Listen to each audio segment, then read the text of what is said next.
Once upon a time, in a small town nestled in the heart of a beautiful valley, there was a little girl named Lucy. Lucy was a happy and playful child, but like most children her age, she struggled with sleeping at night. She would often toss and turn, unable to quiet her racing mind and fall into a peaceful slumber.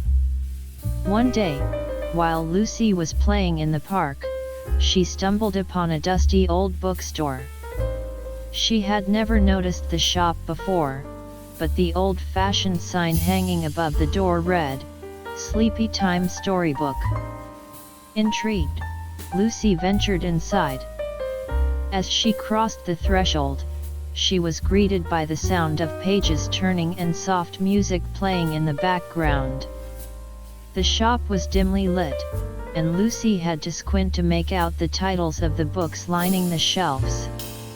Each book had a different title, and Lucy noticed that they were all about bedtime stories.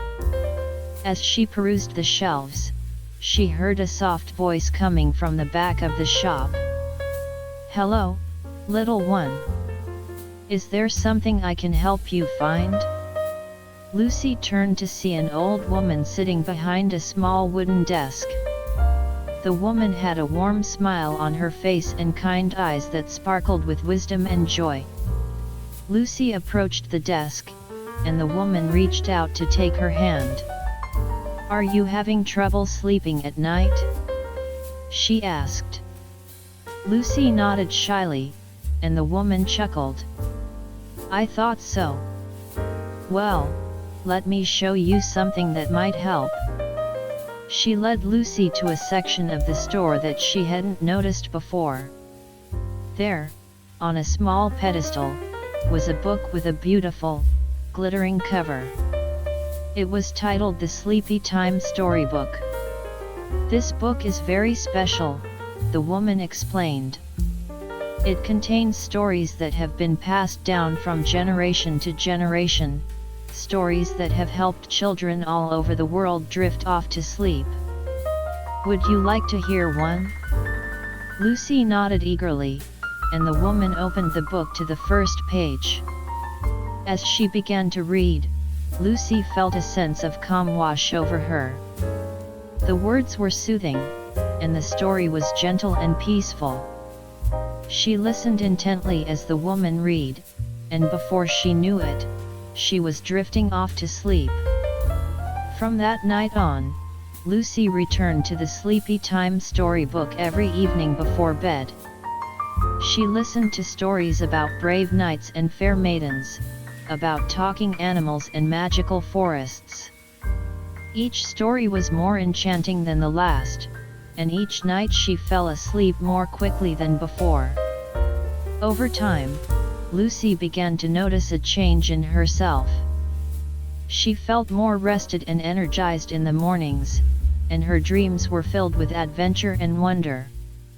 She found that she looked forward to bedtime, excited to hear another story from the Sleepy Time Storybook. One day, when Lucy returned to the bookstore, the woman was not there. She searched the shelves but found no trace of her. When she asked the other shopkeepers nearby, they told her that the Sleepy Time Storybook had been closed for years and that the old woman who ran it had passed away. Lucy was saddened by this news but took comfort in the fact that the stories she had heard had left an imprint on her heart. She decided to continue the tradition of reading bedtime stories to her own children, passing down the legacy of the Sleepy Time Storybook for generations to come. And so, the little bookstore in the valley remained closed, but the stories it held continued to live on, weaving their magic into the hearts of children all over the world. Lucy grew up to be a writer, and she often drew inspiration from the stories she had heard as a child. She wrote her own bedtime stories and shared them with her children, and they too were enchanted by the magic of the Sleepy Time Storybook. One day, while on a trip to a far-off land, Lucy stumbled upon a small bookstore that looked eerily familiar. As she drew closer, she saw that the sign above the door read Sleepy Time Storybook, and she felt a rush of nostalgia wash over her. She walked inside, and to her surprise, she found the old woman sitting behind the desk. She looked exactly as she had all those years ago, and Lucy couldn't believe her eyes. The woman smiled warmly at her. "Hello, Lucy. I've been expecting you." Lucy was confused but also thrilled to see the old woman again. "How is this possible?" she asked. The woman chuckled. "The Sleepy Time Storybook has a way of finding those who need it most. And it seems that you have found your way back to me." She led Lucy to a section of the store that was filled with new books, each one containing stories that had never been heard before. "These are the stories that have been written since you last visited us," the woman explained. "They are waiting for you to discover them, to share them with the world."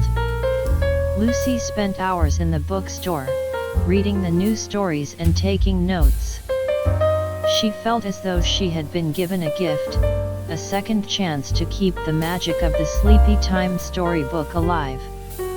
As she left the store, she felt a sense of purpose wash over her. She knew that she had been given a mission, to continue the legacy of the Sleepy Time Storybook and share its stories with the world. And so, Lucy returned home and wrote her own book, a collection of bedtime stories that she had heard and written herself. She titled it The Sleepy Time Storybook, in honor of the bookstore that had changed her life. The book was a success, and children all over the world fell asleep to the sound of its gentle stories. Lucy continued to write, and she even started a podcast where she would read the stories aloud for children who couldn't sleep. Years passed, and Lucy grew old. But the Sleepy Time Storybook never lost its magic. It continued to help children drift off to sleep, to calm their racing minds and soothe their fears. And so, the little bookstore in the valley may have closed its doors, but the stories it held continued to live on, weaving their magic into the hearts of children all over the world, just as they had done for Lucy so many years ago.